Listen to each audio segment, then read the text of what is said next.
Hi, this is Cass Midgley. Today, Bob Pondillo and I co-host our regular podcast of Everyone's Agnostic. Today's guest is Patsy Moore. The show goes a little longer than usual, so I'm not going to have a long intro. It's a great show. We're talking about the longing for home and how the word home and the word God and the word meaning can all be interchangeable on the spiritual journey. We're longing for something, and it is that which compels us towards greater and higher life. It can be maddening and it can be enriching. And we have to decide at any point in time which. So listen up. It's a great show. It's a long show, but get right into it. Thanks for listening.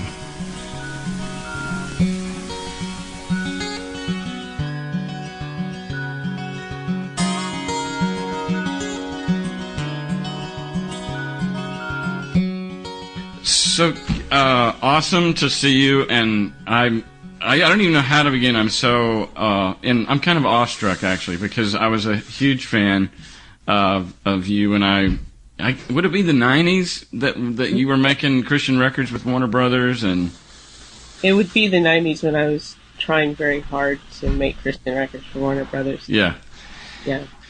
So anyway, this is Bob, and you probably saw his face. I don't know if you can. I did. Hi, Bob. Hi. Yeah. Hi. We've been doing this podcast now for 2 months. Yeah. This is like episode 8. Yeah. And we interview people on their spiritual journey. Mostly because I'm intrigued with it because I did it and it was horrifying. And then Bob is intrigued with it because he's just fascinated with almost the anthropology of religion and why people do these things. And I'm more of a deistic, humanistic, and leave the door open for the more mysterious stuff. Especially, have you ever heard of Unity and New Thought? Yeah, I'm actually I've practiced New Thought. I hate to say formally, but I have for the past maybe 15 years. Oh, wow. What is that? I'm a little reticent to... I get so nervous about attaching any particular title to what it is that I believe, because it seems to then confine it automatically. But New Thought Metaphysics actually started fascinating me when I was in junior high school. And I had this really interesting experience where my father was career military. Okay. So for my entire life until I started high school, we were moving all over the world. But his family is from North Carolina. And so on certain summers, we would go to North Carolina, spend time with family. And this one particular summer, we were there in North Carolina. My father's uncle, my great uncle, was an avid fisherman and decided to take all the kids fishing. And we went out on this fishing trip, and one of his best friends was there, a guy named Rip, who was probably, I don't know, mid to late 40s at that point. And I was this 13-year-old kid who was adamantly against fishing because I thought there was something inherently cruel about tricking fish to their death. So all the other kids went out on the boat with my uncle, and Rip had some compassion on me and sat up on the bank with me, and we talked. And for whatever reason, he decided that he was intrigued by my 13-year-old mind, and we started talking. And he was a practitioner of New Thought Metaphysics, and I'd grown up in a devoutly Christian home. So I was like thrilled and fascinated by the stuff he was saying, and at the same time slightly terrified because I knew that it felt so different than anything I'd ever heard growing up. But it really spoke to the part of me that was very open to the numinous and mystical, but didn't want to have to abandon all rationality. I just, a few days ago, turned 50. Oh, happy birthday. That was August 10th, wasn't it? August 10th, yeah. And I am still waiting for certain questions that I asked in Sunday school to be answered in a way that that don't completely require lack of reasoning. Right. Yeah. Or so, and I say that as someone who really is, I do consider myself a person of, I think it takes faith to do just about anything during the course of a day, but There were just things that, as deeply spiritual and moved by things of spirit and mystery as I was, were just things that never quite added up. And yeah. Well, I want to come back to that, but I'm intrigued not only because of your birthday, and it's a big birthday, big 50, but you were born in Antigua. I was, yeah. Talk about that. My mother is from Antigua. She met my father when he was stationed there. He had been in the Navy probably about 6 years at that point. They met, fell in love, and the rest is history. Yeah. So you have do you have dual citizenship? Yes. Yeah. Have you been back there? Yeah, but not as often as I'd like. The last time I was there was, probably 12, 13 years ago for a cousin's wedding. Okay. Yeah. I love the island, though. I'd love to go back more often. It is beautiful. Yeah. I was doing a little research on you last night, and I found I found the history of that island to be fascinating. It is. I mean, slavery and colonialization, and like every region is named after a saint, so it's or a conquistador of some kind. Yeah. Spanish or colonist, I guess. I will say this: that it's really interesting being of African descent and having a parent who is African American versus a parent who is African Caribbean, because you really do, even in the 21st century, you really do have a strong sense of where those histories separated and where one group of people really found their identity much sooner. I mean, the West Indians really retained so much of Africa that was completely lost to those people who wound up here. So which one are you saying found themselves more than the others? Well, I think even though let's take Antigua for instance, and my mother, that island was colonized by the British, and my mother very much grew up as a British citizen, still takes tea in the afternoon, still has a lot of the rituals are still with her. But I do think that the West Indians were able to retain so much of their African heritage. Oh, I see. And there wasn't as much of the splitting apart of families. It wasn't as and the stripping of culture. Right. And so it's still there in the food, in the general energy, in the cadence of the speech. I see. In the music. And didn't get westernized as much. No, but African Americans really are just a group of people unto themselves. We are nothing like Africans. Very little of us resembles family who wound up deposited in the Caribbean. We're just really distinct things, people. You posted a few things about Ferguson. Young black men have been killed and brutalized by police, and a large percentage of it goes under the radar of the general public. Yes. And then every now and then something gets caught, and it captures the zeitgeist of the culture. Ferguson has somehow touched the nerve of the country. What are you seeing in this? You know, the reason I think it's touching the nerve, and I would put the Trayvon Martin situation in the same category, it's a number of things. One is not just people of color, but thinking, feeling people. We're exhausted. We're tired of man's inhumanity to man. Yeah. We're exhausted by it. It doesn't work. It needs to stop. It's always weird even using terms like the black community as though it's some monolithic thing. Yeah. It's not. Yeah. But where it's forced to be as a person of color, when you're walking down the street, you're pretty much just seen as a person of color. No one's making those distinctions. I'm getting followed around stores as though I'm potentially... Shoplifting, yeah, occasionally being called a nigger. They see me and it's like, there's a black chick with no hair. And that's got to mean something scary and militant and bad. But I also think it has something to do with this time in our history as a country where we do have the first president of color. So I think there are these issues that kind of got pushed to the fore, even though many of us have been living with them from the time we showed up on the planet. Right. Yeah. The young black men, specifically, young ladies as well, but the young black men in my life, from the time they're not even men, from the time they're 3-4 years old, we find ourselves speaking to them in a way that I'm pretty sure no one else is having to speak to their kid about how to just navigate through the world as safely as possible. Wow. so many of those conversations about, listen, you might not be doing anything, but just be careful. Right. And be sure to do this and be sure to do that. And I cannot tell you how many close friends of mine, the panic they go through every time their sons step out the front door. Right.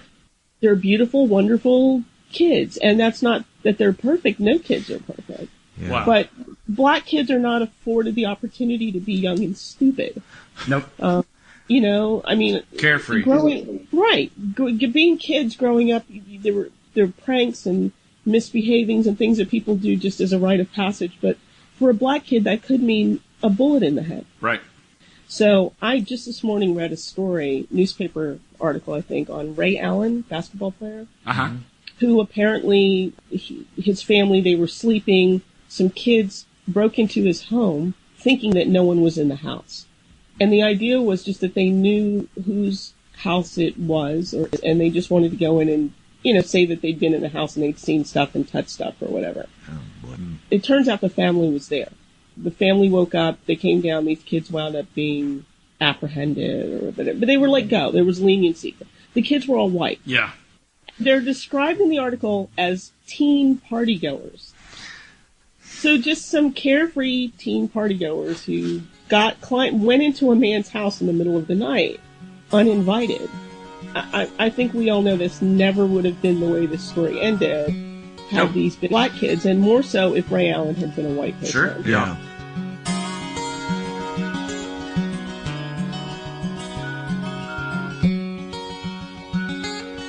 You said, I just turned 50 and I have all these questions and I'm still waiting for the answers.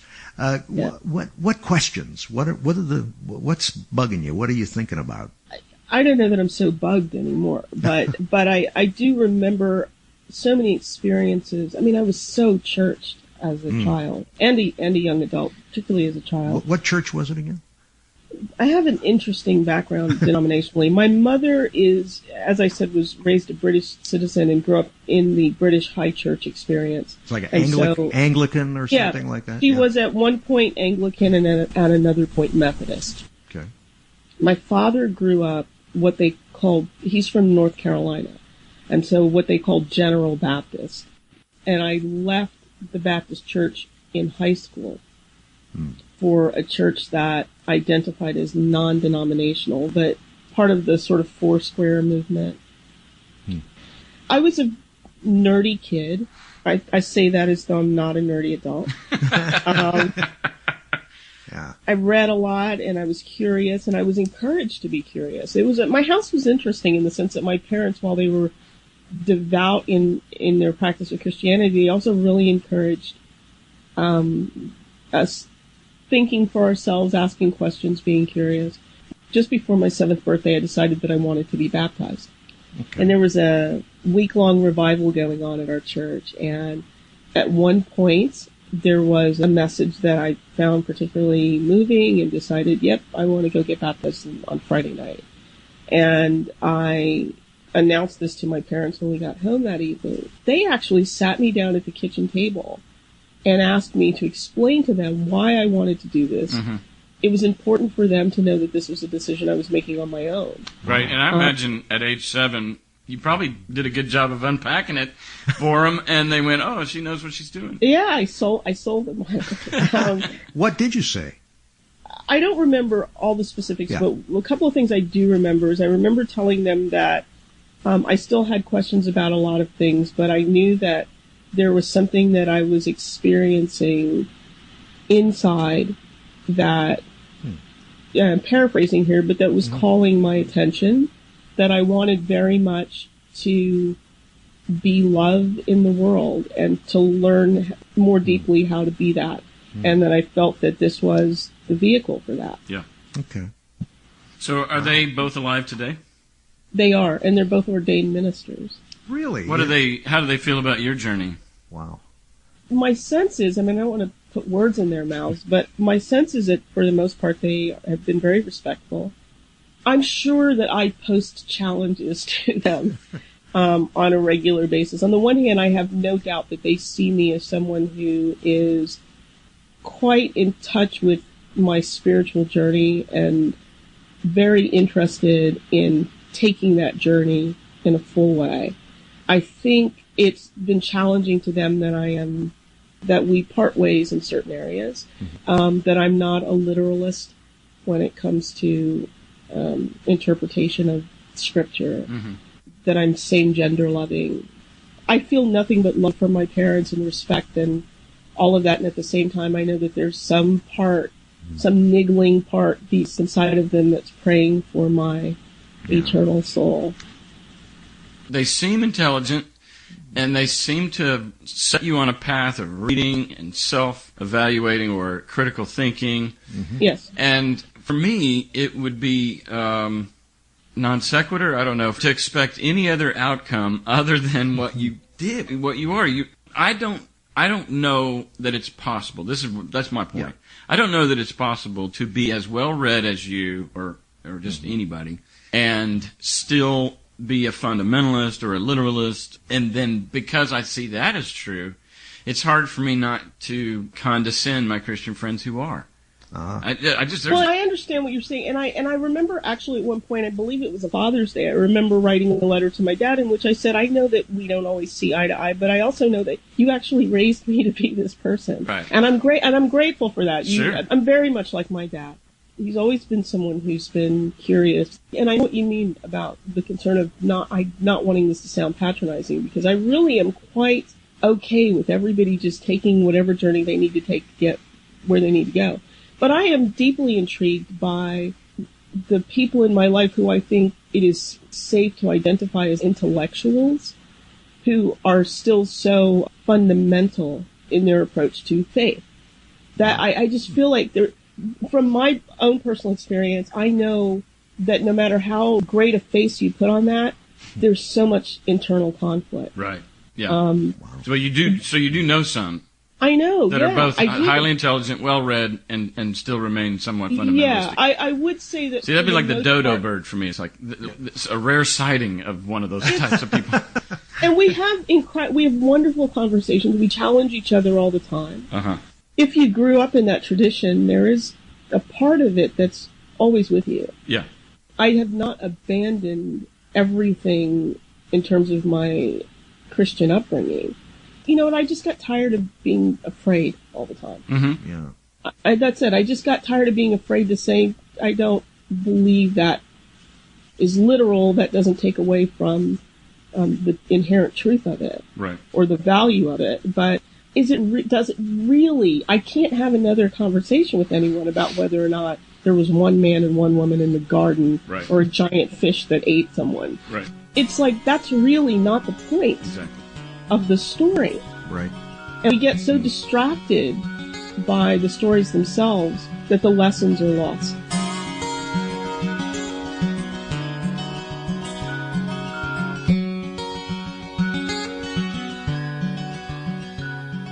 Well, Patsy, I have my journey, gosh, and there's no doubt that, because when I left Christianity, there was a lot of people who said, well, you're just angry, you're hurt by the church, you know. And the funny thing is that there's some real truth to that, but it wasn't necessarily hurt by the people. I am angry because I gave 25 years of my life and hundreds of thousands of dollars of money that I wish I had today, you know, and time and energy. I was a minister, and really my life career was mapped out.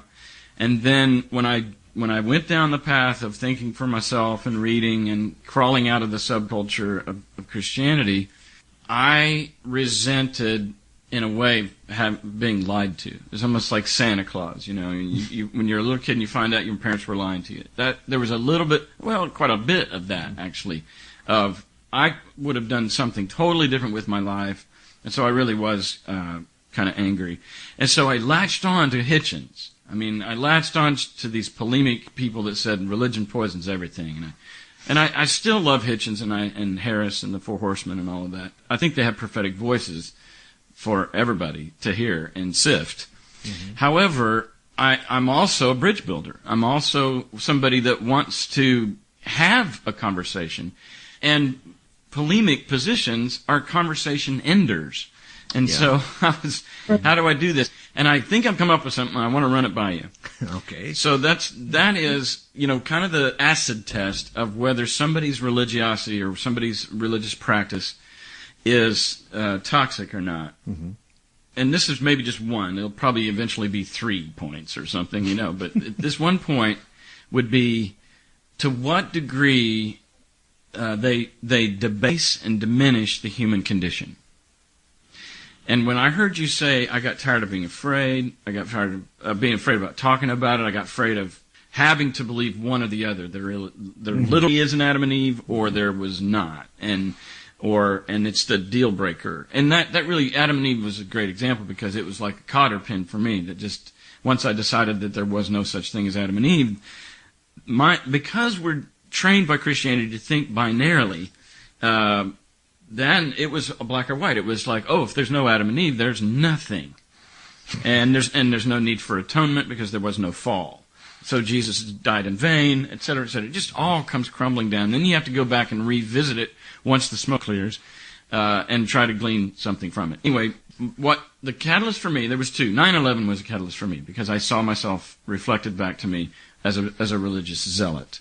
That I would do anything God told me to do. And here's a guy who's got even bigger balls than me, who's willing to fly a plane into a building and cry Allah Akbar as he's doing it. I saw the reflection back of that's what religious fundamentalism looks like, and that used to be the guy I was wanting to be anyway. And so when it was disgusted by the reflection, and I began to question everything. Second thing was, I will never again apologize for being human. And I felt like Christianity asked me to do that every day. I was a constant disappointment. So here, not to interrupt your stream here, please do. So this is a sticking point for me. This is the thing that sticks in my craw. Is Christianity does demand of you actually that you hate your flesh, that you hate your humanness. Yeah, and distrust your own heart. Right, which is directly at odds though with the perceived purpose of the existence of Jesus by Christians, and directly at odds with his own teaching. Yeah, love your neighbor as yourself. Yeah, and also the fact that all the kingdom that you seek for out there is actually in here, right. And how can you, Yeah. So this is a guy who he upset people by picking corn on the Sabbath, and his reason honored his flesh. His reason was, I'm hungry. In the most organic sense of the word, I have no trouble identifying as a follower of Christ. Mm-hmm. I'm not at odds with what he is purported to have taught. Mm-hmm. What I'm at odds with is an entire movement that occurred in his name, which is diametrically opposed to just about everything he appeared to represent. Yeah, right. And the idea of being lied to, I think for me where some of the grace, the extending of grace comes in is I do believe that I think most of the people who were lying to me really believed what they were telling me. Yeah, exactly. And that's how you can let them off the hook. Right. So extending grace is okay. And also because I realize that in my own life, I'll do the same thing.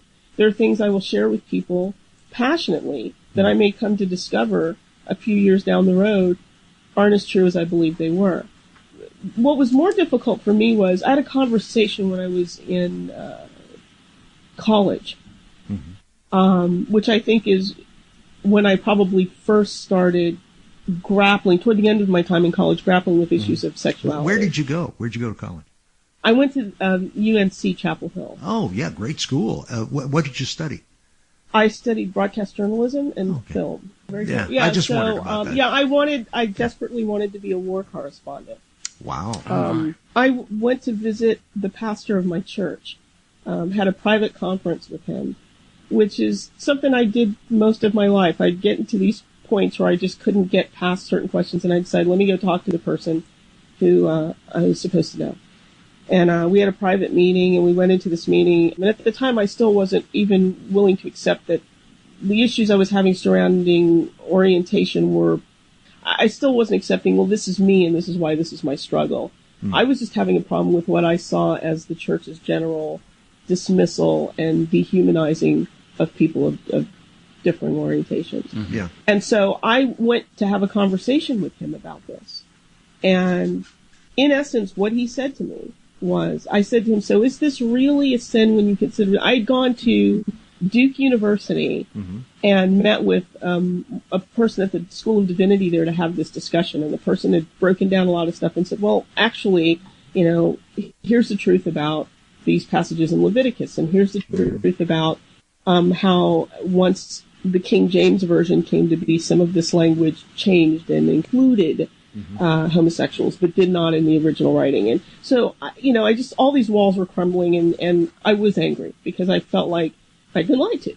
Yeah. And so I went in and had this meeting with my own pastor, and I said, how do you justify this? And what about this? And what about this? And what about this? And this was a man who I'd heard Sunday after Sunday make either direct or passive-aggressive comments about people who are gay. Wow. And he looked me straight in the eye, and with the look on his face was almost pain. And he said to me, I know, you just picked your battles.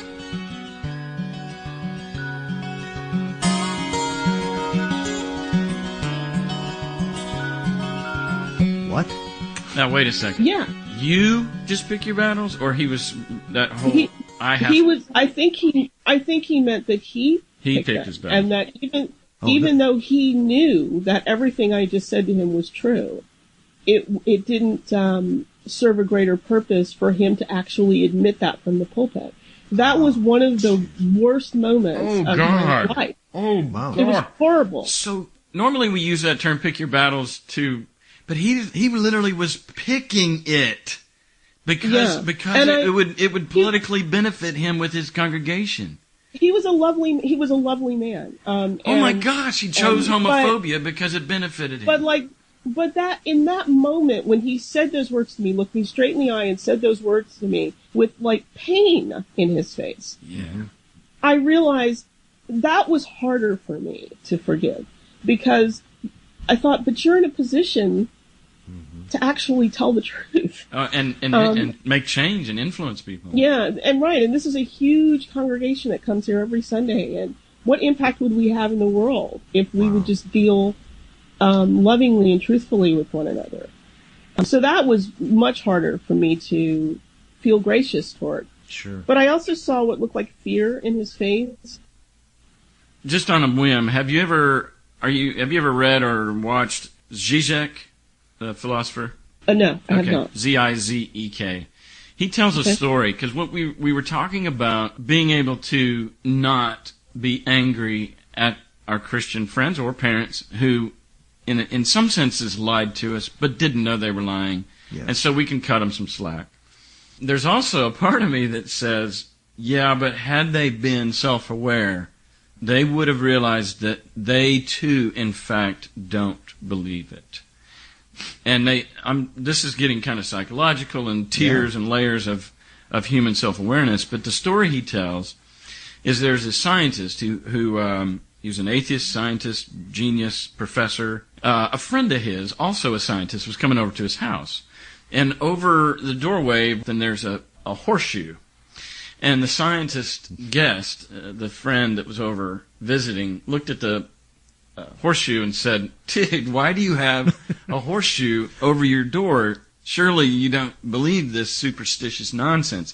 And he said, oh, no, of course I don't. But the person who sold it to me says it works whether you believe it or not. And of course, the purpose of the horseshoe is to bless those who cross this threshold, or to ward off demons or whatever. And so there is this vicarious, what Lacan and Zizek would call the big other believes in the horseshoe, and so I don't have to. No. And I think subconsciously, subconsciously, a lot of Christians, and I know I did this, and maybe this is why it's autobiographical, because the reason that I, as a semi-intelligent person into my late 30s, continued to toe the fundamental party line was because I just doubted that I could be right and a billion people be wrong. 2,000 years of, I think of the seminaries and the volumes of commentaries, the theological. I mean, I'm at Vanderbilt, and I just was blown away of the volumes Right. And I'm talking, you could fill that bookcase behind you, Patsy, with all the books that address Matthew 11, verse 12. Yeah, that's true. You talk about drilled down, microscopic, analyze, contextualize, historicize. Well, I had to stop believing that the big other was right. Right. And I had to stop distrusting my own thoughts.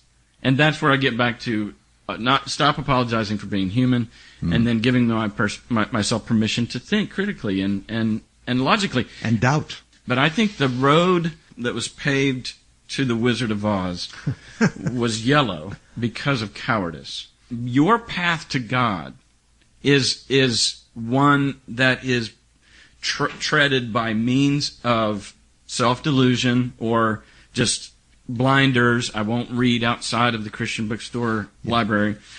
Don't trust science. And so in a way, these are cowardly ways of approaching life and philosophy and pondering and like Patsy said, the big questions.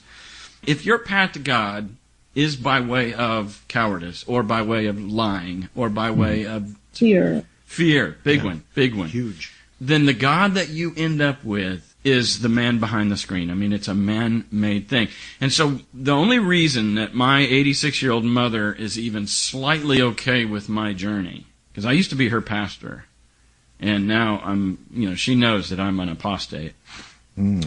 I was able to have that talk with her where I said, Mom, is God the wisest of the wise? She said, yes. Is he the lovingest of the loving? She said, yes. He's the all in all. He's the epitome of every virtuous perfection that our human minds can fathom, right? She said, yes. I said, then I shouldn't fear any wisdom. I shouldn't fear any truth. I shouldn't fear anything that looks and seems like love to me. And I should trust that when I see hate, it can't be God. Yeah. And, I just unpacked all this stuff. And, of course, when they resort to the Holy Writ, I just say, well, Paul said, test everything, throw out the evil, keep the good. The Holy Spirit will guide you into all truth. Mom, if you just carte blanche, you give free reign and lordship over your mind to a book, you're actually asking the Holy Spirit to leave you alone. Shut up. Right. To stop guiding you, because you don't need the Holy Spirit anymore. This is Holy Writ. I said, aren't you subject to cultish and heretical teachings because you're on your own now? You're the one that doesn't trust your mind. How is it that you've asked the Holy Spirit to leave you alone? Whereas I'm asking the Holy Spirit to guide me into all truth. When I read Hitchens, when I read Aleister Crowley, I'm unafraid. When I listen to Insane Clown Posse, I'm asking, are you here, God? And I'll be damned if I don't find God under every rock, whenever I'm allowed to use those scrutiny. Wow, that I could not have put it better. I actually feel like this is the most spiritually sound I've ever been in my life, because I've been willing to be completely open to being led by and to truth, right, as opposed to trying to squeeze it into First, there's this conversation could go in so many different directions, but here are a few things. One is, even when we say the word God, it doesn't, no matter how much we think we're all talking about the same thing, we're not all talking about the same thing. Right. And so my feeling has always been that, take a guy like Carl Sagan. Yeah. So I had enormous respect for Sagan, and Sagan identified as an atheist. Mm-hmm. But Sagan would write about the numinous and the complete sense of awe that dictates the journey of a scientist, and how it is impossible to find yourself facing the cosmos and not be completely humbled by the numinous. Right. And every time he spoke about that, what he was describing is my idea of God. Mm-hmm. Anytime a Buddhist or a Muslim or a Christian or a Jew or an atheist, an agnostic, about the power of love to compel us to the best angels of our nature, that is God to me. I believe God, I think one of the greatest disasters ever imposed upon humanity by humanity was the anthropomorphizing of God. Oh, couldn't agree more. Yeah. Yeah, it's project onto him our worst. Right. God as a he, as a person, right. Because the minute that happens, God becomes small. Right. And God takes on all of our pettiness. For me, I just believe there's this ongoing creative process that's happening in the universe. Mm-hmm. And the things that fascinate me, like the fact that every single thing that exists, animate or inanimate, contains all the same sort of molecular information, just in differing configurations and differing amounts. That is fascinating to me. We're all stardust. That we're stardust and we're connected to chairs and cats and each other, and that is so magnificent to me. That to me is God. Yeah. And to try to squeeze it into something else that feels blasphemous. Exactly. Yeah. And you're touching on something that I think is, as somebody, I was a worship leader for 20 years, and there's countless times that I have, whether on stage or alone in a cabin in the woods, have strummed my guitar and sung an intimate psalm, and just tears pouring down my face, chills up and down my spine. So a lot of experiential things in my Christian history that whenever all of that went away, there was almost an addiction, almost like I'm off cocaine and I've got to replace it with something. And so I missed that. And just this last season of Cosmos, my son is 17 and he's just completely fascinated with science and physics. And we sat and watched that first episode, and especially the tribute to Sagan that Neil deGrasse Tyson does. And because we are, in a sense, a lot of the Christian songs say, I want to see you, God. Open the eyes of my heart, Lord. I want to see you. These are a cry to see God, to touch God, to hug God, to feel God. And as we're looking, like you're saying, Patsy, into the cosmos, and as we're looking through the Hubble, and we're looking at God, and so I was able to have, and I'm glad to hear somebody use the word numinous, as far as this thing, because God damn it, we're human beings, we're emotional, we're experiential, and atheism seems so cerebral and so dry, and so I was having those withdrawals, and I felt like that science and wonder and looking at things, eyes wide open and seeing God everywhere, almost pantheism or panentheism, and how that did feel like at least similar to the goosebumps and the tears and the emotions of worship. Yeah, that whole notion of my eyes are the eyes of God looking at the universe. This is how God sounds. I'm talking. Hear me? Yeah. That I am that type of interconnection, with everything. Like you said. You know Stephen Mitchell. You're familiar with Stephen Mitchell? I know that name. Yeah, just by name. Philosopher and author and religious scholar. Himself not a quote believer, but full writings about spiritual journey. He has a book called The Gospel According to Jesus, and it's the idea was not unlike sort of the Jeffersonian Bible in these attempts to go through and try to extract what seemed authentic to this voice versus the things that might have been attached because of political agenda or whatever. Yeah. But one of the points that he makes, you just touched on, and it's something that's really stuck with me forever. I read the book actually when I was first signed to Warner. So that was interesting, by the way, being cross-marketed to the contemporary Christian market while... Yeah, we're going to talk about that. But one of the things he talked about was what you talked about having had those experiences, those deeply emotional experiences, and then feeling like in a rejection of certain things, you had lost that for a while. Right. And one of the things he talks about is the fact that what happens when we become so obsessed with the mystical is that we become addicted to fascination. Fascination becomes the drug. Yeah. To the point where when we're not feeling that fascination at all times, we feel like we've been somehow separated from a real spiritual experience and separated from God. Right. And one of the points that he makes is that perhaps the most mature place one can reach spiritually and the deepest place one can reach spiritually is to stop looking for these lightning bolt fascinating moments out there to prove that God exists, and to be able to recognize what is fascinating about the seemingly mundane. Yeah, that's when things stop feeling insignificant and mere and normal, and you start to see what is absolutely mystifying and spectacular and fascinating about the bowl of oatmeal you are having. I mean, this is the whole idea of Zen as well, right?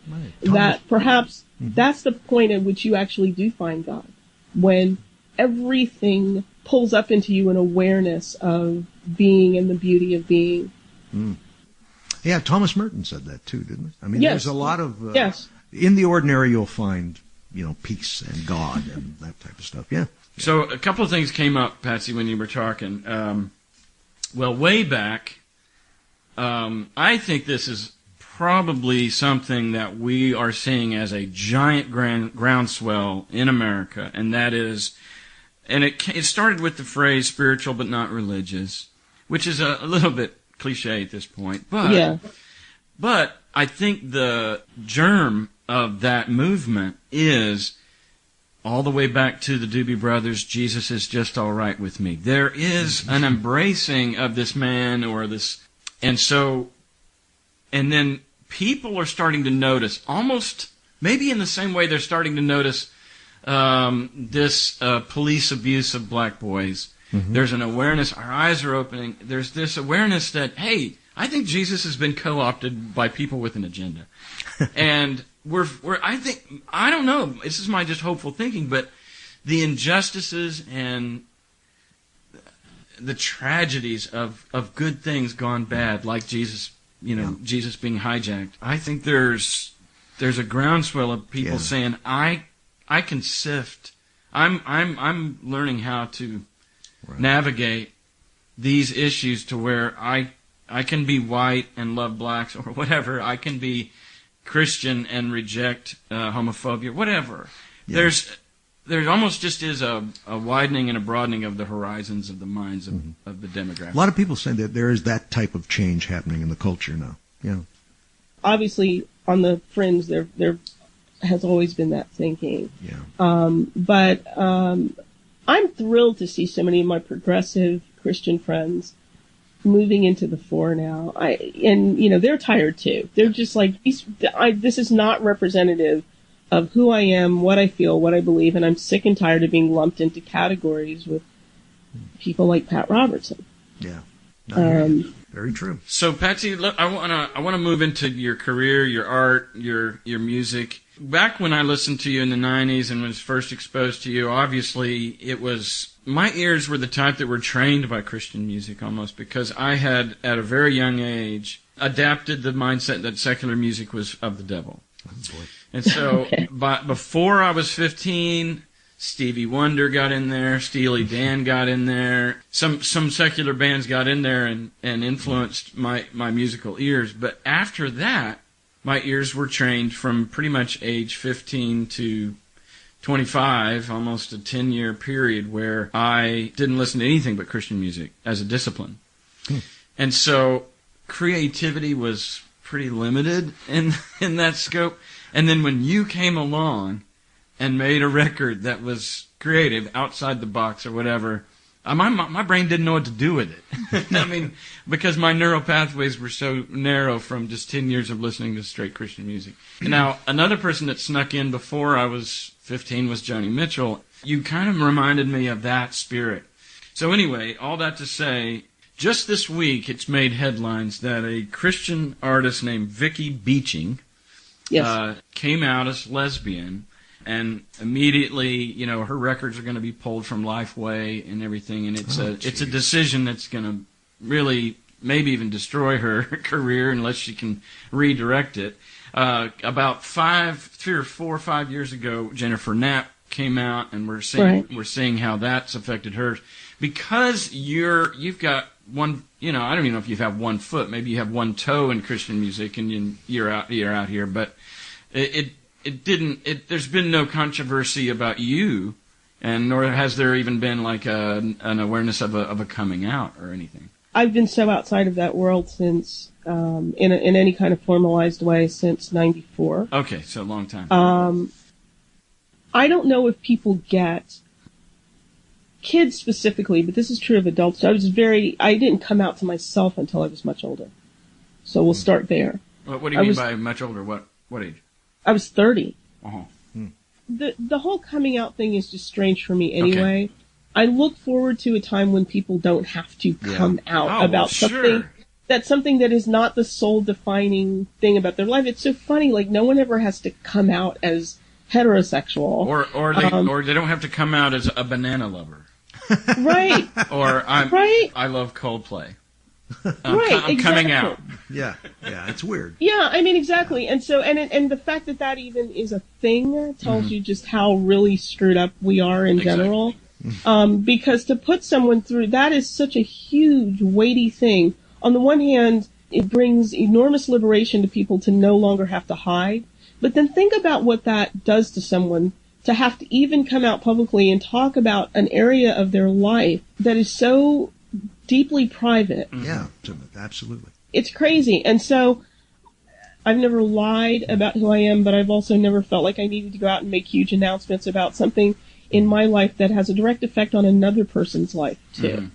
And in all fairness I'm not in a relationship presently, but I have been in relationships over the past few years, and I felt like I needed to respect the privacy of partners. And I was never with a partner who ever had an issue about it one way or the other, but that's your home life.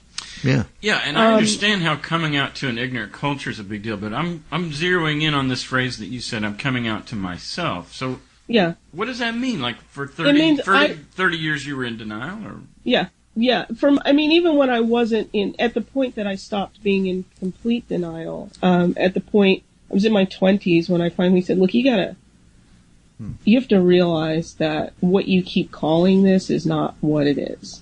You dismissing your feelings for this other person as, oh, well, no, she's just really cool. She's my friend.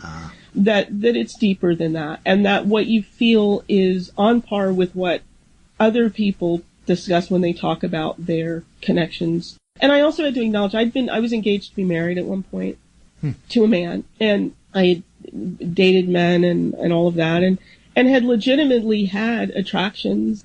I always recognized when I looked at other couples, heterosexual couples, and I heard people talking about their feelings for each other, or I witnessed their interaction, I was aware that there was a level at which there was a level I had never reached emotionally.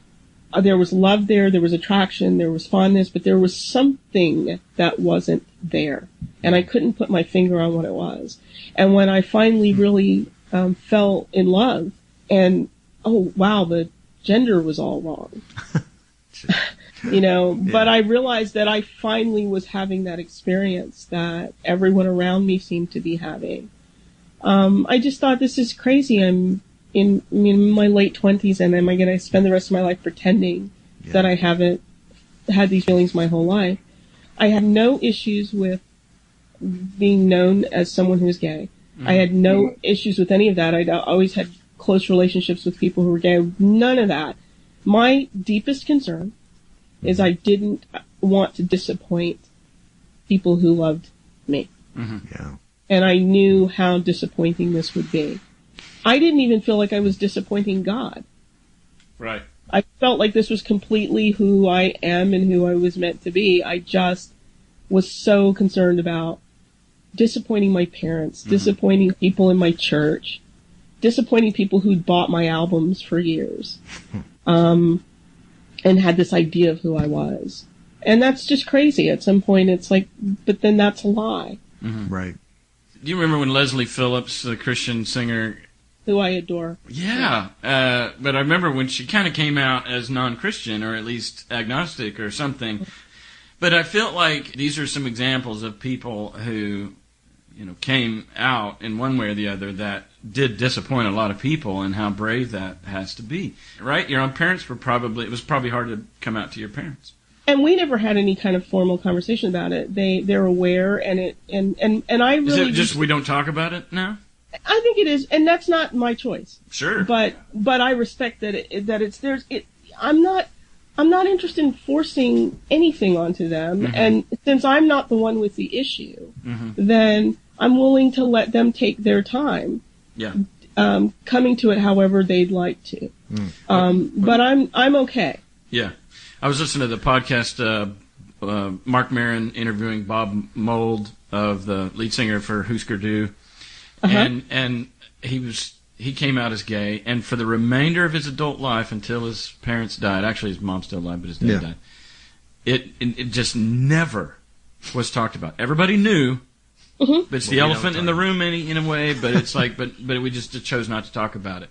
However, what we're also simultaneously saying is we're looking forward to the day when it's not an elephant in the room and not talking about it as norm. The thing about it is the real pain I can speak personally, and I know other friends who are same-gender loving who have had the same issue. The real pain is not, I need you to throw everything you believe out the window, and the real pain comes around very basic things like it's Thanksgiving and everyone has shown up with their life partner, and I either don't, or I bring someone and have to identify them as my roommate or best friend. It's those things. It's the ways in which you would love to just have your existence with your family be normalized, and have you not seen as the other. I think it also is why so many people who are not just gay but fall outside of the quote norm, artists. I think it's why so many artists have larger families of choice. Yeah. Because they just find other people who willingly think outside of the box. And these are the social misfits, the eccentrics, the avant-gardes of the society, and they're marginalized not just because of their sexual orientation, but for the stuff that they like to do or wear or the color of their hair or whatever. I'm just a nerd, and actually not. In some cases, I was preppy. I was wearing 2 polo golf shirts on top of each other in high school. And a preppy nerd. That's okay. I had an Atta-bead necklace, so that's okay. So I found myself, though, attracted to these marginalized and belonging, at least if they would. Well, they're much more interesting. They are. Than the jocks and they're much and less the preps. judgmental. That's the thing. And that's why I think we go there. Yeah. We should listen to some of Patsy's music. Yeah, we want to talk about your music, and I was doing some research on you, and when I talked to Chris Hauser, I said, hey, we're having Patsy Moore on the podcast this week, and he just went on and on about how amazing you are, and he's, you know, and then I'm looking at I'm on your Wikipedia right now, and you've had a lot of people cover your music in addition to you recording your own. Yeah, and I started out writing for other artists. I was a writer before I got the deal. Yeah, that's great. You want to give us some of the background of like how you got into it? Where are you at now on your career? I went to Nashville in the hopes of being a songwriter, becoming a better one, and I really did think I was going to be there kicking around for years before I got anything cut. And I had the bizarre good fortune of being there just about a year before. In under a year, I'd actually gotten my first publishing deal, and then shortly thereafter, I got offered the deal on Warner. And I was very nervous about it because I never thought of myself as a singer. It felt like I kind of just stumbled into that. And I was doing demos for songs that other artists were pitching, and there were some artists who seemed to think I should try to pursue this. I was hesitant. My publisher thought it was a good idea, got behind it, got offered the deal on Warner very strangely. Did a showcase, and they came out, and my parents happened to have been in town visiting when that happened, so that was pretty cool. Went into the meeting, and the head of the label said to me, I saw your show last night. I do not get what you do at all. But apparently everyone in the room did, and I feel like there's probably a niche that we can fill. So we want to offer you this opportunity where we have Alliance. This is our Christian boutique label. But what we'd like to do is we'd like to market you here and have them market you on the pop side of Warner as well, because we think you could speak to both audiences. Sure. I mean, I was invited to the label almost, I felt like some guy had come to my house and said, I'm not into you at all, I'm not attracted to you, but I need a prom date, and Sheila turned me down. I had some singles that did pretty well. I had almost immediately developed a very fringe following, which was okay with me. Sure. Because those were my people. It was emotionally difficult for me because I didn't feel this on the pop side at all, but with Alliance, I felt like by virtue of the fact that they were a CCM label, I didn't know the rules, you know. So like GMA week came around and I did a press junket and I was wearing my anti-censorship t-shirt. People were asking me questions about my politics and I was answering very truthfully. And then I would go to the label the next day and have people go, "Oh my God, you can't say that." Right. And I didn't know. It's like, well, they asked. So I was out of You weren't sync picking your battles. Yeah, there you go. So I was out of sync with really the mainstream of CCM, and that was not the most comfortable place to be in a lot of times. I realized very quickly that CCM was less an extension of the music industry than it was an extension of the church. And so there were certain expectations that people had for how you represented, and I clearly didn't do that well. I met wonderful people there, though, like Charlie Peacock and Rick Elias, who's a friend to this day. I love Rick Elias. He's the best. And so that was great, and I didn't feel completely alone, but I definitely was on the outskirts. I think it made it very hard for people like Chris Hauser. Yeah. He's on the razor's edge of how to be in that world and be a free thinker and loving Jesus. Right. Bless his heart. I feel for him. He was such a good guy to me at Warner, I have to say, and really worked hard on my behalf, but I know it was an uphill battle for him. And when we did Flower Child, the second project, they went through a whole thing with, I think it was Baptist bookstores, who didn't want to stock the product because the title of the album was The Flower Child's Guide to Love and Fashion, and they felt like that harkened to a time of like the hippies or something. Yeah. And all they could see was like drugs. Weed and free love. Yeah, weed and free love. Sounds pretty good. And I probably even to this day, I just find that hilarious that was such a big deal. But they were like, really, they almost didn't stock it. It is a world and a paradigm that is virtually paralyzed by fear. It's got to be tough because you're driven by capitalist notions, right? They want to sell stuff, they want to make money, and yet they're afraid. It's got to be like no, it's actually attached because the only way they make money is if they dot their I's and cross their T's just right for their demographic. Yeah, and so it was a money concern, probably. Oh, I wouldn't be surprised. Yeah, from the label and the bookstores to say we won't be able to sell this if Flower Child is on here.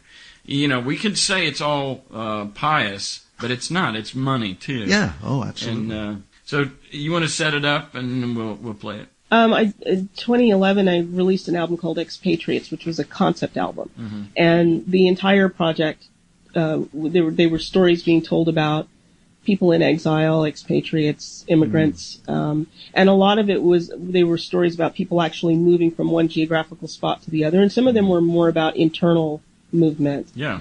And the search for home. But I think this song was about the ways in which we find new homes within ourselves, sort of all about interior landscape. And I am someone who is a cancer survivor. Oh, I didn't know that. Yeah. More than once. And I am actually just on May the 1st, I had a brain tumor removed. So the medical journey has kind of been ongoing. I also live with an interesting cocktail of autoimmune disorders. So I feel like this idea of new leases on life and reinvention and resurfacing and reemergence is with me all the time. It's just sort of this theme. On paper, I should have been gone in 2003. Yeah, this feels like a big miracle for me, just still being around. Counterclockwise, yearly revolution. This pivot on the fulcrum. Hope for absolution. We both know the status quo is ebb and flow. As life retreats, so it advances. You and I are second chances.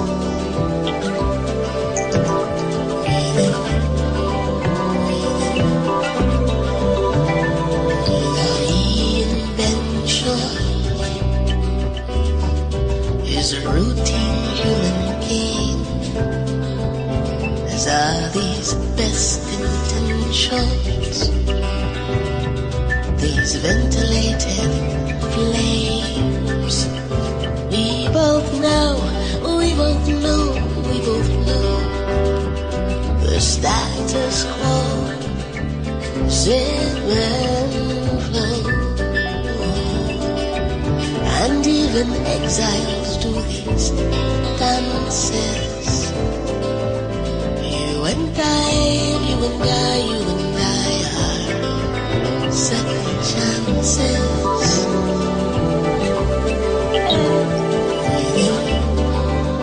Breathe in, breathe out, come on out. Breathe in, let it in, let it in. Breathe out, let it out now. Breathe in,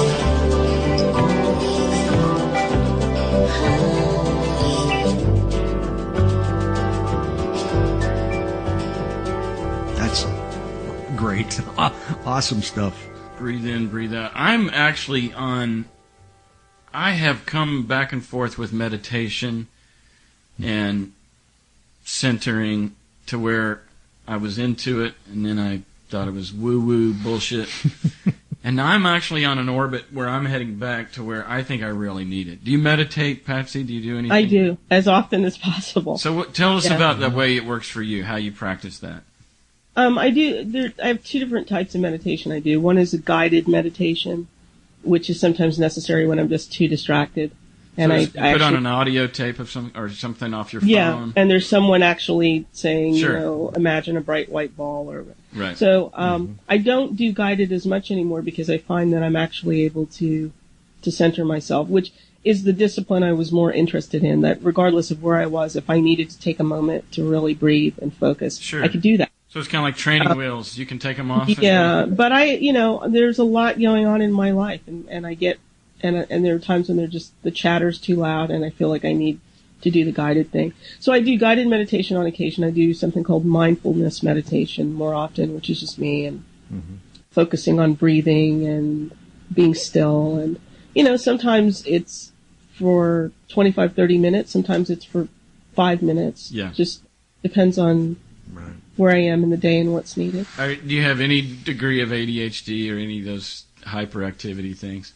No, I have OCD. OCD, okay. Yeah. I noticed the books are very neat in the background there. So Everything is so neat. Yeah. So one thing, when I have done it and I liked it and I was successful at it, I had a chair. I would put my feet on the ground and I'd straighten my spine and I'd put my hands on my knees or either clasp them, and I would feel myself in the universe. That phrase. Now, I may have been on a second-story building at the time, but I imagined that my feet touching the ground were rooted on the earth. And as bipeds, we are rooted on the earth. Like, we can't fly. And so I was feeling myself tugged almost down into the earth, not in a drowning way, but in a connectivity way. Sort of a gravity way. And then I'm feeling myself breathing the same air that has been recycled for billions of years. Yeah, all the great religions and philosophies and stuff say, be quiet, be still, you'll find God in the stillness. Yeah, you be still and know that I'm God. And I get that, at least the way I spin it, right? Yeah. Yeah. How do you say the Hireth? Hirith.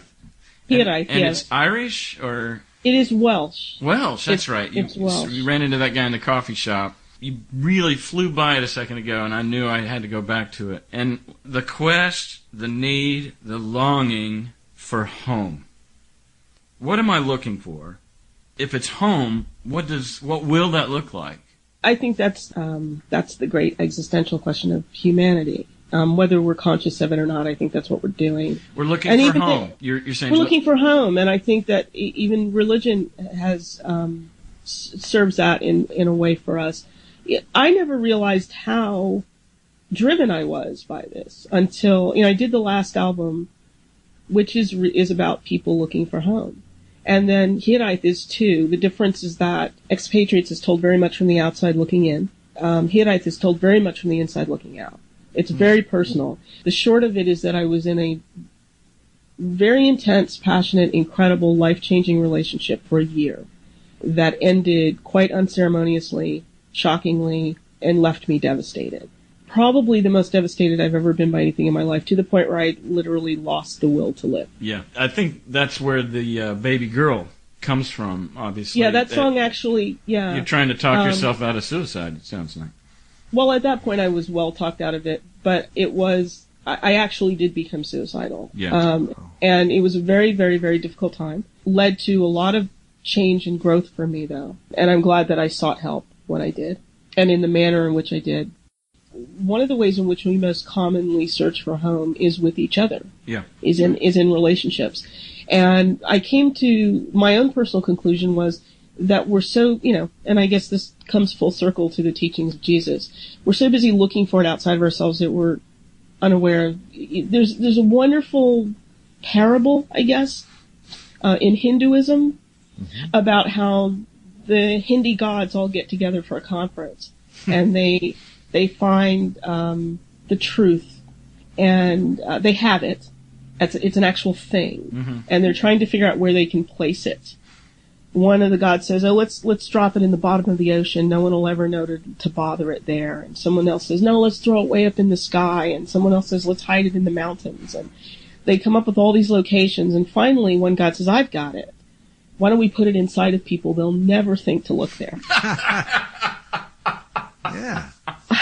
Seriously, Brilliant. That is great. And so I think that in this perpetual, urgent search for home that we have, what we lose sight of most often is it's already there. And that rather than us finding home in another person or with another person, we actually carry our homes to them and invite them inside. Wow. And so it's a good idea to make sure that, you've done a little house cleaning before you do that. Right. That's great. Hurt people, and right. We keep inviting people into messy homes. Yeah. I will just, if it's okay, just to drop this bit of information. Go. I'm in pre-production for a documentary, which is a companion piece to this album here.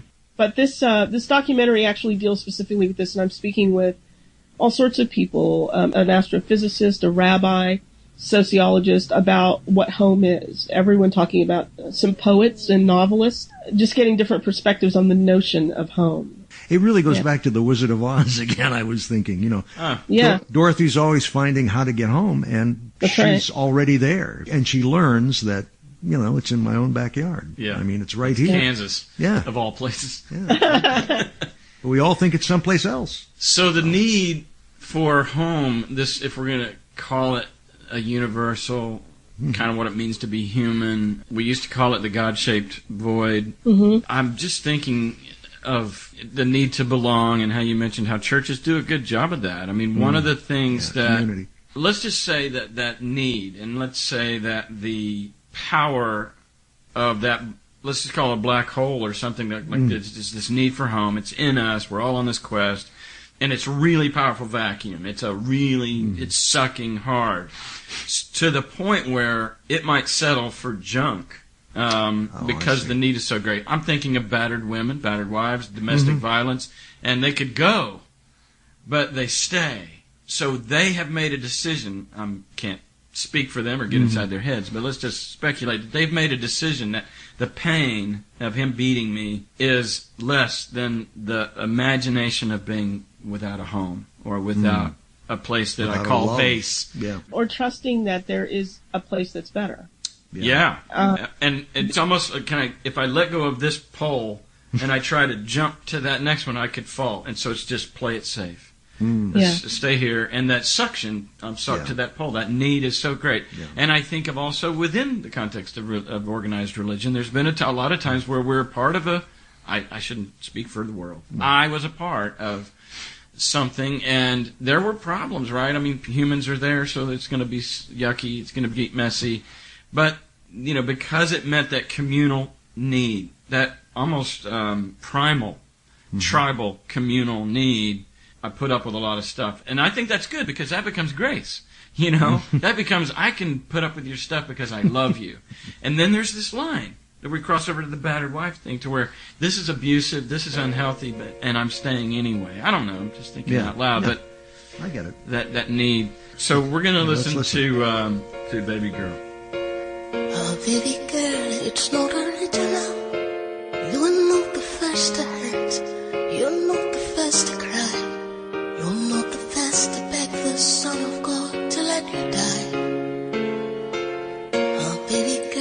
it's not original. You're not the first to hang your hat on promises that weren't promises at all, but crimes of passion. So Esther, pull your head out of the bell jar. Miss Butterfly, rethink your cruel idea. Juliet, forsake your tragedy of errors. Lay down your burden, take your pills.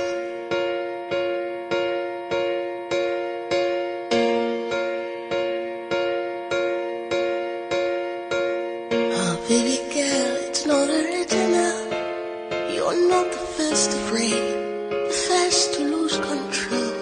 You're not the first to feel as though you'll never fill the hole. Oh, baby girl, it's not original. You're not the first to curl into a ball or crumple into the corner like a pile of dirty laundry. Esther, pull your head out of the bell jar. And I want you step back from the train. Ophelia, make a beeline for the shoreline. Lay down your burden, take your pills.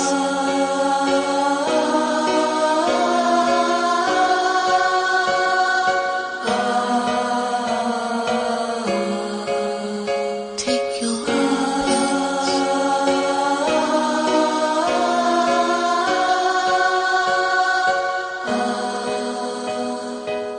Oh, baby girl, it's not original. You're not the first to hear exactly what you wanted. Esther, pull your head out of the bell jar. Miss Butterfly, reject your cruel idea. Juliet, forsake your tragedy of errors. Lay down your burden, take your pills. Patsy Moore there, baby girl, take your pills. Very nice. On WKFY. Hey, everybody. You're beautiful. I think we'd be remiss not to talk about depression, especially on the wings of Robin Williams' suicide. Yes. I think the fact that it came out later that he had early stages of Parkinson's does give us a little resolve with why. I mean, I think that makes a little more sense. And I loved, who's the British comedian Brand? Russell Brand. Yeah, Russell Russell Brand. Brand's comments Yeah. and an essay in Harper's on this was profound and put into words what I was feeling. Several things he said, but one of which was, I can't imagine that Robin Williams didn't know the world loved him. He knew, that he was loved. He knew his wife loved him. He knew his children loved him. He knew the world loved him. And somehow that Wasn't enough. wasn't enough. No. And I think as you grow older too, I mean, he was a physical comedian. He did a lot of stuff and ran around the stage and was crazy and what have you. And he was going to lose that. And, I mean, I think there was it's a perfect storm. perfect storm, right. The harmonic convergence sort of happened. And, I don't know. I mean, I'm just. So what were your thoughts when you first got the news? So I met Robin very briefly years ago in Nashville. He was in town for a benefit. I actually ran into him at San Antonio Taco Company. I eat there a lot. I'm at Vandy. Is it still there? Oh, yeah. I still love that place. Yeah. He was there in the company of a friend of mine. They'd come there to eat, so we were introduced. He was sweet. He was funny. A little shy, but a real sweetness to him. And a certain sadness to him underneath the sweetness that I think there is something about people who grapple with melancholy where we feel it in each other. I totally agree. I feel it. Yeah. I'm never, up until this most recent episode, I had never been, quote, clinically depressed. I just had situational depression. And that's just a byproduct of being alive. This last time was quite difficult, and actually I required treatment and counseling, and it was on medication for a short while. When I heard the news, I was sad. I recognized the loss that it was, or certainly the sense of loss that it gave us. But I never, when people say, oh my God, I'm shocked that so-and-so took his life or that she took her life, I'm not shocked. Mm-hmm. I understand that level of despair, and I'm actually shocked that it doesn't happen more often. Yeah. And I know that sounds horrible and dark. I totally understand. Life is hard. It doesn't mean it doesn't have beauty, and it doesn't mean that it's not worth it. But it's hard. And when you compound all the regular stuff with medical issues, and for instance, I think it would be absolutely incorrect for anyone to assume that my sole reason for being suicidal a year and a half ago, was because someone broke up with me. Mm-hmm. That was just sort of the straw that broke the camel's back. Right. But it really was a conflagration, and it was things that had been going on for over a decade. And a lot of it had to do with health issues. Yeah. And the perfect storm we're talking about with Robin. Yeah, that's exactly it. Right. That's exactly it. And I think at some point it's just so much stuff. It's not that you don't know that you're loved. It's not that you actually believe you're alone in the world. But it's that I think that people should realize that the fact that you're aware of all of that and you still are willing to take yourself out, that speaks to the level of pain. Mm-hmm. It is so great. It is so tremendous that going to sleep forever seems like the best possible option. When I first heard, if I'm going to be real honest about my knee-jerk reaction, mine was, well, good for you, lucky you, and way to go. I mean, I kind of had that respect. I had a perfect storm around his death, because his death came, and I'd walk around the neighborhood at night, and I walked several laps that night. And also, at the same time, I had over $2,000 worth of bills that were going to hit this week. Mm-hmm. And no money in the bank, no foreseen paycheck coming for another 2 weeks. Mm-hmm. Mm-hmm.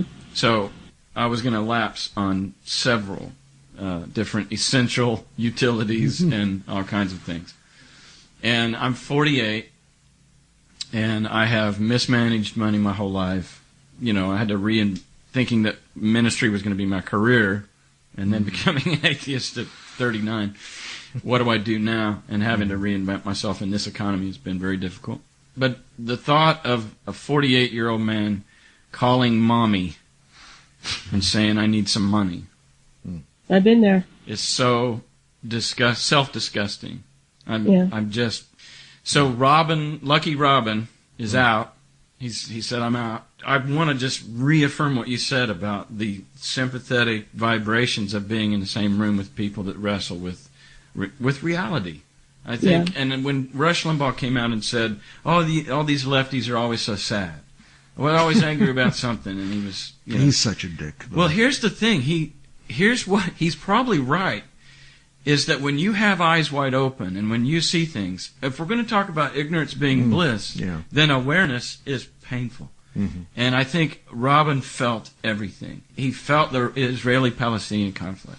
Mm-hmm. I think he felt these Kurdish people being, the men being murdered and the wives being kidnapped as slaves by the ISIS.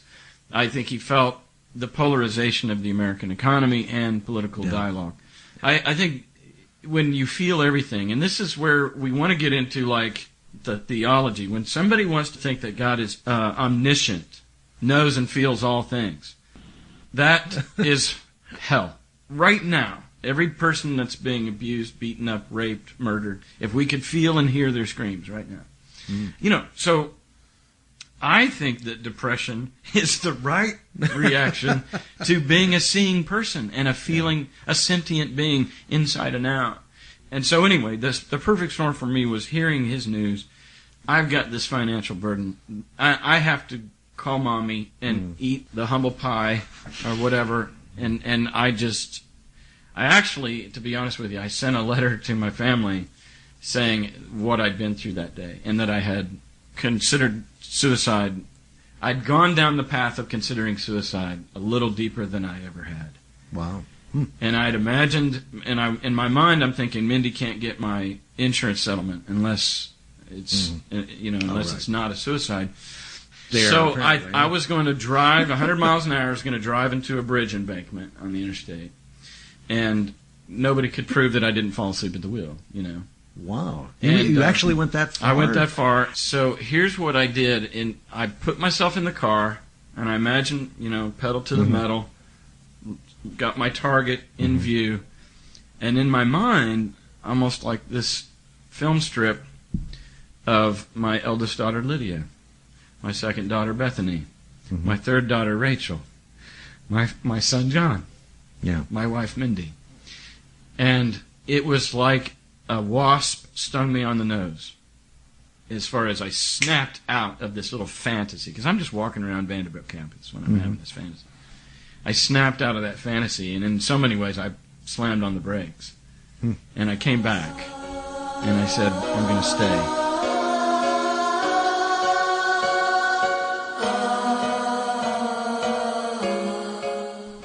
There are people for whom the world is too much with them, with us, I suppose. I mean, there are some people that are so filled with compassion. Van Gogh was one of those people. The suspension of disbelief for me, though, is when I hear someone like Rush Limbaugh make those statements, that calls for the suspension of disbelief on my part, because I have trouble believing he isn't terribly sad and miserable. Sure. I don't think that you exist with that degree of cynicism and anger baiting when you are yourself happy. Oh, it's not true. He doesn't feel that way. He's just saying what he has to keep his money income. He's picking his battle. He's picking his battle. Oh, that's a double callback. Very true. Well, and it's interesting. I like the way you just said there is a reality or a situation where, how did you phrase it? The world is not. The world is too much. Okay, that's exactly right. The world is too much for them. And what Russell Brand said about Robin was that the world was not enough. He invited, it was kind of got preachy for Russell Brand at the end. He invited us, he said, we are so disconnected. We are so out of love with each other. But he was just saying, what if the world fell so short of its potential that Robin said, I'm out? That totally resonates in me. There's a song on Expatriates. It's actually the last song on the album. It's called Evening Prayer. And one of the lines in it is bless the misery of the mourner. I think my parents saw in me from a very early age the tendency to care so deeply about the state of the world that I walked around with a little cloak of misery. My being consumed with the news started very early in life. I remember being about 6 or 7 and watching the news and becoming so distraught over footage of these kids starving, and my dad coming over and sort of switching off the TV set and saying to me, how about you just be 7 today? So I haven't fallen out of love with humanity. I'm passionately in love with humanity, and it makes it so difficult. It makes it difficult to witness how we are on a regular basis. It makes it difficult to witness how I can be when I've made the choice to walk unconsciously through my life. I want to be my best self, and I want us all to aspire toward that, and I know that's not going to be the case. But it's hard. I think love is the way to go. I think we so rarely behave as though we believe that.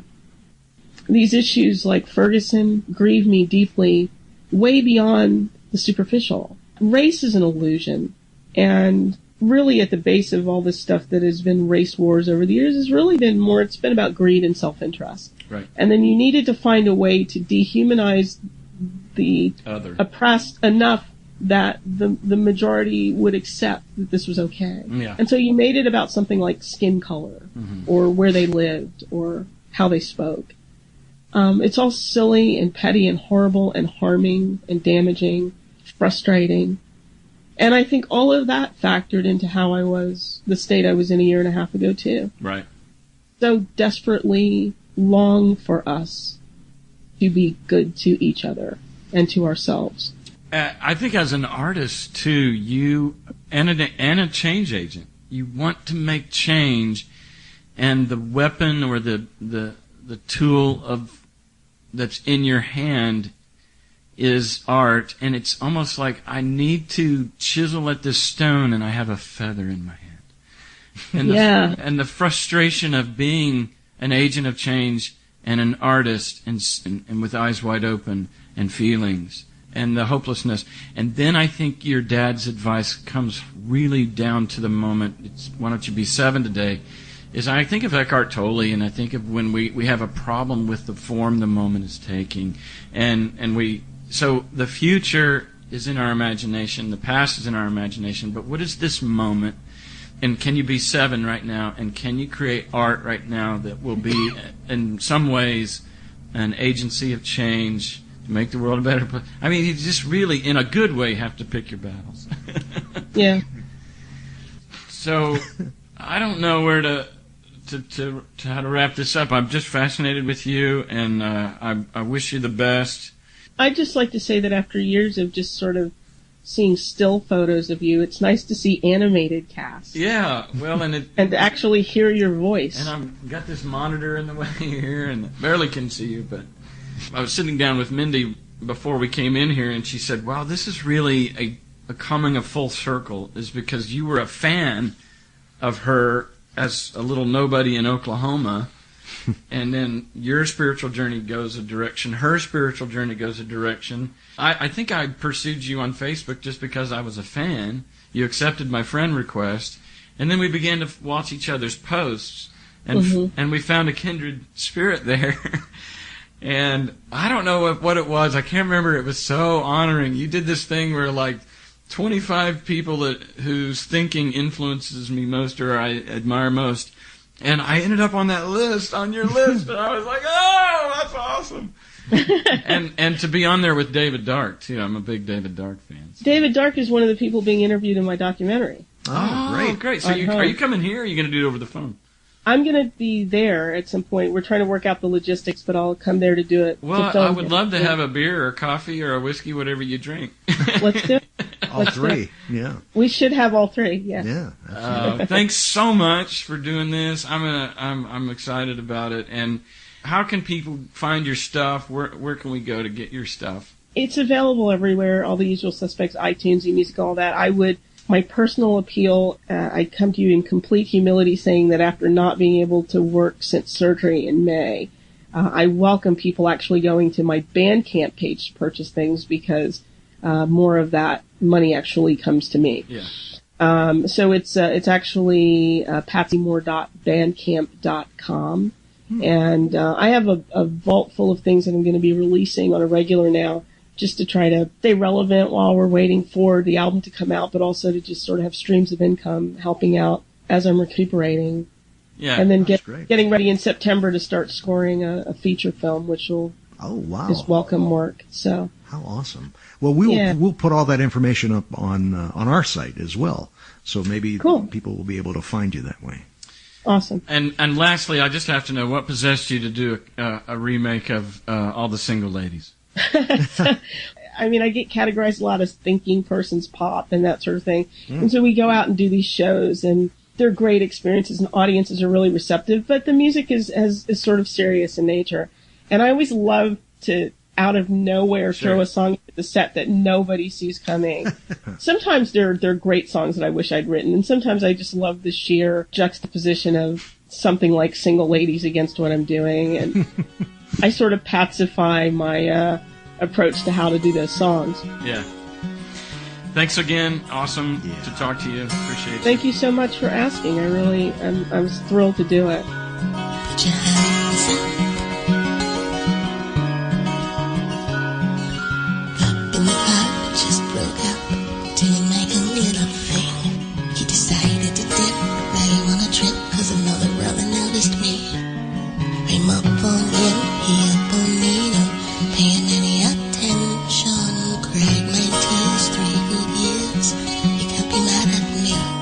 Cause if you liked it, then you should've put a ring on it. You liked it, then you should've put a ring on it. Don't be mad when you see what he wanted. If you liked it, then you should've put a ring on it. Oh, oh, oh, oh, oh, oh.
If you go, you'll be alone. And like the ghost, I will be gone. All the single ladies, all the single ladies, all the single ladies, all you single ladies, all the single ladies.